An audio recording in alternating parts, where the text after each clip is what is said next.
Alright, what's up guys? My name is Zach and today I am driving a 2007 Pontiac G5.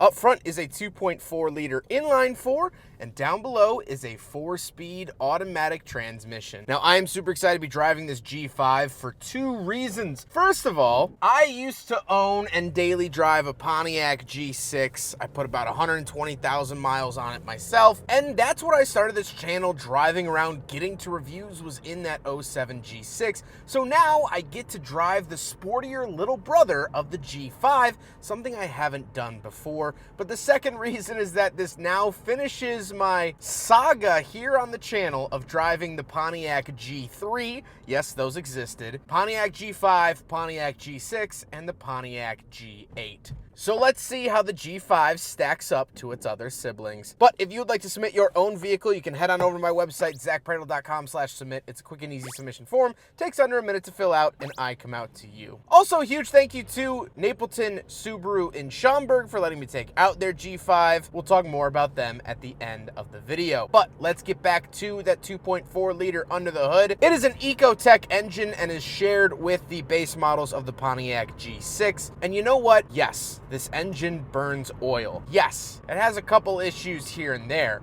but it doesn't give up. In my 120,000 miles with this engine, it never left me stranded. It always started up, even when it was pissed. I drove it from the Chicago suburbs into the city of Chicago and back out, about an hour-and-a-half round trip on no oil. I went to go drain the oil and 2 drops came out. Filled it back up with oil, that engine never gave me issues ever again. So I have to say, it might not be the prettiest, might not be the most elegant engine ever made, but I really truly do respect the 2.4 liter Ecotec. Like I said prior to it, is a 4-speed automatic transmission. It's fine in doing the job. However, you could find these in a 5-speed manual if that's something you wanted to seek out. Last but not least, of course, the G5 is front wheel drive. So how does it feel to drive the G5? Well, if you've ever driven a Cobalt or pretty much any other GM vehicle from this era, from the recession era of GM, you're gonna understand how this drives. As you could hear in my voice, the road noise is kind of loud. Things feel cheap. Steering is a little bit heavier than, say, other competitors at the time, but the Ecotec does have a little bit of pep to it, and it's not the worst experience in the world. So for that, I'm thankful today. All right, here we go, baby. 2.4. You know, people don't give it enough credit. It has an over 7,000 RPM redline. That's pretty impressive for a little economy engine. You gotta hand it to it. You know. With that stuff out of the way, let's talk about the interior. Well, in front of me, I have 3 gauges. Off to the left is my speedometer, in the center is my fuel, and off to the right is my tachometer.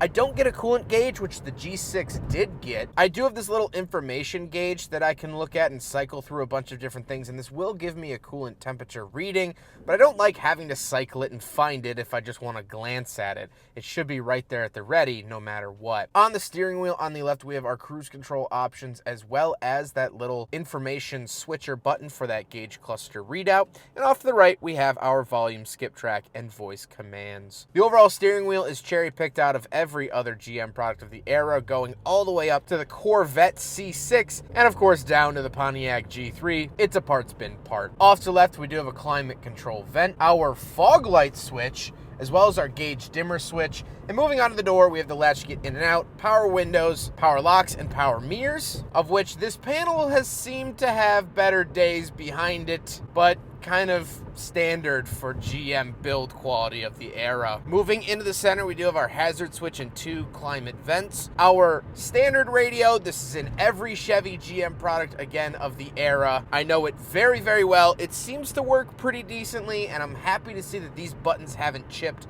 like the panel on the door. Very common issue to see chipped panels on these. Our passenger airbag off light. Our climate controls, very simple climate controls. Off to the left is where to send it, in the center is fan speed, and off to the right is temperature. Little 12-volt outlet and cup holders. We'll do a big friggin' bottle test, but just like its Cobalt sibling, this fails the big friggin' bottle test.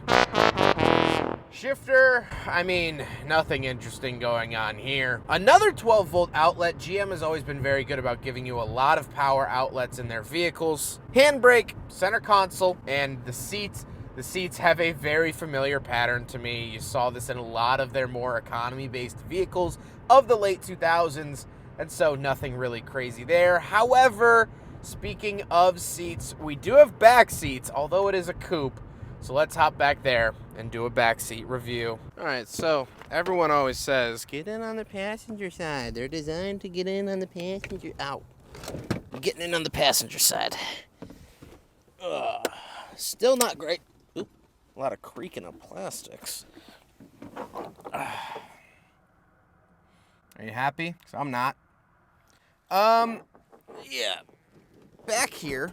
Oh, my feet are like trapped. This is not comfortable at all. If I didn't have a head, this would actually be pretty spacious. But unfortunately, although some YouTube commenters don't believe, I do have a head and a brain, and so it's not comfortable. I don't get a center console. I get clothing hooks.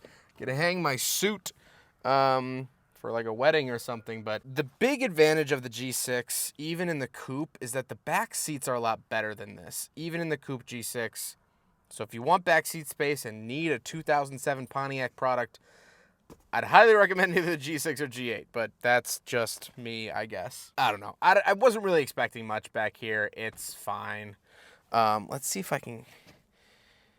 I don't know how to get out. Oh, okay. There we go. There we go. There we go. Okay. So there's a little handle down to the bottom right. Yeah. I wish I didn't have a head. All right, around the back of the G5. I honestly don't know what to expect, but I always remember my G6 had a bunch of trunk space. Ooh. The opening definitely is not as gracious as the G6. Once we're in here, it's decently deep. Giant Pioneer speakers. Does have a Pioneer sound system. Not lovely. I don't love it. Definitely the G6, I would say, has more, but I've actually slept in the trunk of the G6. It's fine. You know, I'm not mad about it. It is what it is. Man, that Pioneer speaker is huge. Good Lord. Now we gotta talk about the looks, and I really actually like this red color, and these are aftermarket wheels, so these are not the original G5 wheels, which is a little sad because I'm actually partial to the G5 stock wheels. I think they actually look good, but these, yeah, these don't. So I do think it's a relatively handsome vehicle for the era. However, you should remember that this is a very blatantly rebadged Cobalt, and we'll get into that a little bit later on. But if you see one of these in the road, just double check that it has the arrowhead on it and not the bow tie. However, with all of that being said, let's get on to my final thoughts. What do I think driving this Pontiac G5? Well, there's an angel and a devil on my shoulder when I'm driving this vehicle. The angel is excited and happy because I drove a G6 in high school. So much of this stuff carries over, and it's one of the first like warmer days. It's February right now when I'm filming this, but it's like 54 degrees outside, which is just insane and awesome. And so I'm playing my music, I have the windows down, I'm enjoying myself like I'm on spring break, senior year of high school. So that part of this drive and that part of this video has really warmed my heart, and it's good to be back in a Pontiac product. However, there's also a devil on my shoulder, and he's whispering, I am nothing but a Cobalt. I am everything that went wrong with GM in this era. I am a blatant disregard and disrespect to the consumer base. I do not love you. I do not care for you. I just want your money. This is the end of Pontiac. They only existed 3 more years after 2007. Really, what happened in 2008 and 2009 took them out. And so looking at this car, driving this car, I could have told you then that the days were numbered. Because this is just a Cobalt. And when driving this car, it feels like GM was trying to pull a fast one. They said, hey, remember that Pontiac Sunbird we used to make? You guys loved that. Well, this is the continuation of that. We'll call it the G5. It feels like Pontiac was trying to dupe us, to pull a fast one, and say, no, this is a definitely new car. I don't know what you're on about. But as soon as your consumer base starts to realize that you might not be telling the truth, that you might be here just for the paycheck, that is unrecoverable. And so as much as I love this car, as much nostalgia I get from this vehicle, I can't help but feel like it was a botch job. This car is the equivalent of your buddy scribbling his name on the thank you card because he forgot to buy a gift. This car is copied homework. This car does not contribute to the group project. I'd like to say it was a pleasure, but you tried to make a fool out of me. And for that, I won't stand. I hope you guys enjoyed the video. I hope you guys enjoyed checking out this Pontiac G5 with me. Huge thank you to Napleton Subaru in Schaumburg for letting me take out their G5. They know that I am always on the search for interesting and unique vehicles. This Pontiac G5 most certainly is one, and so I appreciate that they always have me on their radar. They are absolutely awesome. Please go check them out. Their information is up on the screen, as well as found in the description below. But I hope you guys enjoyed it. Don't forget to rate the video, comment on the video, and subscribe if you really liked it. Take care, guys.